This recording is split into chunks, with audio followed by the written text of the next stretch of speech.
How you going? Hello, everybody. My name is Dr. Ben Wadham, and I'm the topic coordinator for culture and education. So, welcome to culture and education, which we will be studying from the 15th to the 19th of February at CNU in Beijing. I'm looking forward to coming to Beijing in the freezing cold weather and yeah, to meet you all, and hopefully we have a good time and learn a few things. Now, culture and education is a sociology of education topic. Uh, it is a topic that attempts to raise your awareness about the sociological questions, the social questions of education, which involve not just teaching, not just schools, but all forms of education. So, as a sociologist, I'm interested in the discipline of sociology to try and help me understand why it is that we organise ourselves in different ways. The ways in which we regulate each other, the ways that we administrate our lives, the ways that we identify, the things that we think are important. I'm interested in the way that the world is changing. Okay, I'm interested in history, and sociology is interested in philosophical questions as well. Excuse me for that. That's the email coming in. Okay, so you should get onto the internet and work out, take a look at some websites about what is sociology. Okay, because this topic is a sociological topic and you will be asked to and expected to develop some basic sociological skills. But what we're really looking for is that you begin to question. That you don't just take what you are told. That you don't just accept my knowledge as the only form of knowledge. That you don't just toe the line, but indeed you actually ask questions about education. Let's face it, China is going through incredible changes. China has a market economy, a socialist market socialism, and it is subject to the forces of globalization. Many of the sorts of changes that have happened in China have happened largely due to Western influence. But China is a strong cultural force, and it has taken those Western influences and used them in its own way to become a very strong developing nation. What effect does that development and those forces of globalization have on education? Why is it that the credentials and degrees and qualifications that education provides are more and more important to you as people within that globalizing economy? What sort of exchange value can we put on education in contemporary global society and contemporary Chinese society? Okay, so I'll provide you with some examples of what's been happening in Australian society. We want you to start to think about how have these changes affected China, and how do they affect you as a teacher? How do they change or affect the types of knowledge that you present, the types of knowledge that you have to engage with, and how you teach your students? What sort of students are you trying to develop? So let's take a quick look at the topic outline and see exactly how we're going to try and achieve this. Okay.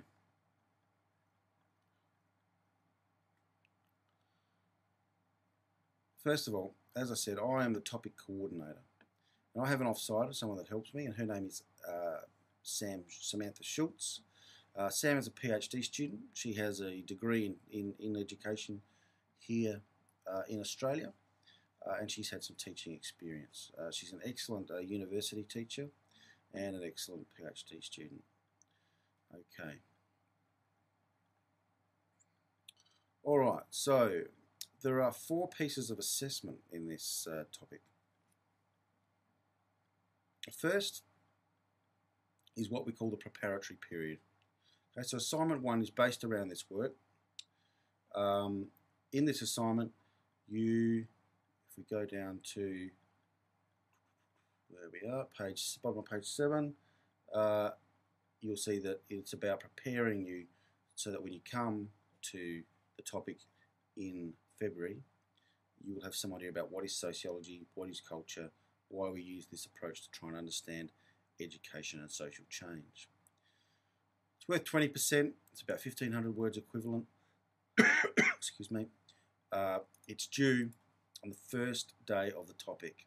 No questions, no debate. If it arrives, then it'll be marked.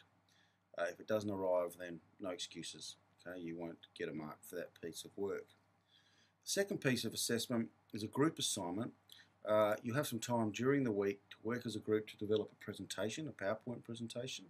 And on the Thursday, the last day of the course, the topic, you will present that as a group. Okay. It's worth 30%, and it's about 1,000 words equivalent. Okay, you'll be marked on the day, so you know you're marked there. So you can see that by the end of the Thursday, the end of the topic, you'll have you'll have 50% of the assessment that has been marked. So you should have some idea of how you're going. Okay. Let me just say that what we want to see is that you engage with the sociological material.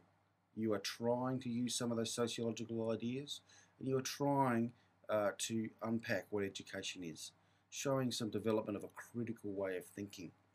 If you don't demonstrate some of those things, then you'll get a pretty average mark. Okay, now a couple of months after the end of the topic, you are required to present a 2,000 word essay. Okay, that'll be marked within around about a month and later. Okay, and finally, you must participate. You must talk. You must show that you're engaging. You must engage with your group. You must contribute to the group processes in order to get as good a mark as you can out of that 10%. Okay, so they're the pieces of assessment. Remember, this is a master's level topic, so you are required to demonstrate a level of scholarship. If on page 10, you'll find information regarding some of the administration of submitting assignments, if they're late, issues regarding extensions, failures, those sorts of things.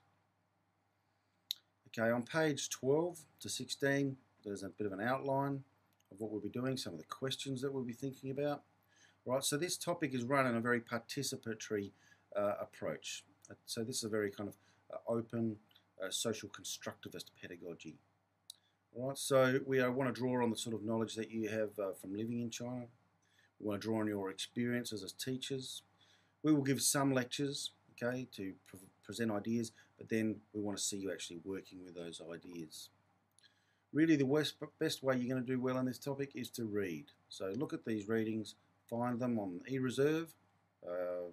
You can, we'll provide you with some electronic copies of electronic material as well. And we have this book, which is the recommended text. You don't need to buy this. We will provide some of the required readings electronically. However, if you do want to buy this, I am going to talk to Alyssa Zhao, who is the administrator of the program, and see that about a way in which you can give an order and some money to CNU, and we'll bring the books over. So just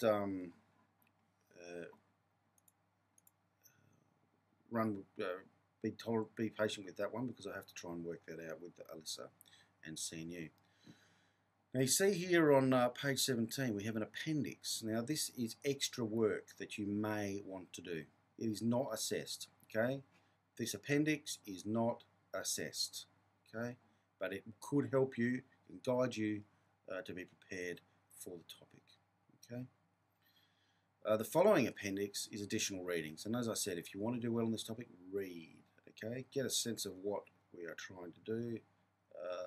It will help you endlessly with your essay. And finally, on page 20 is the statement of assessment methods, which is the nuts and bolts of the topic: due dates, weightings, and when material will be returned to you.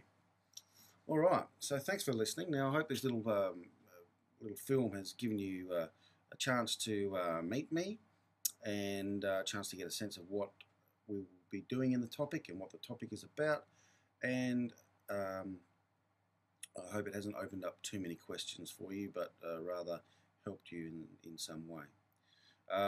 Flow, Flinders Learning Online, is available for your use, and I will be beginning very soon to look at Flow to see if you have any questions, and we can start to think about meeting in February. So looking forward to meeting you all, and see you all soon.